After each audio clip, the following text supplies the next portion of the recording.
તો બોટાદના પાડિયાદ રોડ પર કોન્ટ્રાક્ટરના ઘર પર પથ્થરમારો કરી હુમલાની ઘટના બની છે। કોન્ટ્રાક્ટરની બાંધકામ સાઇટ પર જઈને રૂપિયાની માંગ કરી હતી। કામ બંધ કરાવવા જાનથી મારી નાખવાની ધમકી મુદ્દે હવે પોલીસે ફરિયાદ કરી છે। મહત્વનું છે કે કોન્ટ્રાક્ટર રાજન ગોરેચાએ 4 શખ્સો વિરુદ્ધ પોલીસ ફરિયાદ નોંધાવી છે। જાવેદ કુરેશી, હેમુ મકવાણા સહિત 4 શખ્સો સામે પોલીસ ફરિયાદ નોંધાવી છે।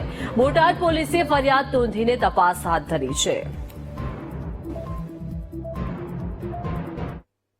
આમાં એવું છે કે અમુક લુકા તત્વો છેલ્લા 1 વર્ષથી અમને હેરાન કરે છે અને અમારે પૈસાની લેતી દેતી હતી જે 4 વર્ષ પહેલા પૂરી થઈ ગઈ છે, છતાં પણ ગેરકાયદેસર નાણાંની માંગણી કરી રહ્યા છે।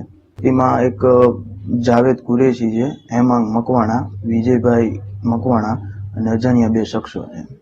પૈસાની લેતી દેતી પહેલા મારે પૈસાની એ લોકો પાસે વ્યાજની લેતી દેતી હતી, જે અગાઉ 4 વર્ષ પહેલા સંપૂર્ણ પૂર્ણ થઈ ચૂકેલ છે। ત્યારે અમારા ઘર પર છેલ્લા 24 કલાકમાં 4 વખત પથ્થરમારાનો હુમલો કરેલ છે અને અમારા કામ ઉપર જઈને મજૂરના ફોનમાંથી અમને ફોન કરીને ધમકાવવામાં આવે છે કે કામ ચાલુ નહીં કરતા, નકર બંને બાપ દીકરાને જાનથી મારી નાખવામાં આવશે।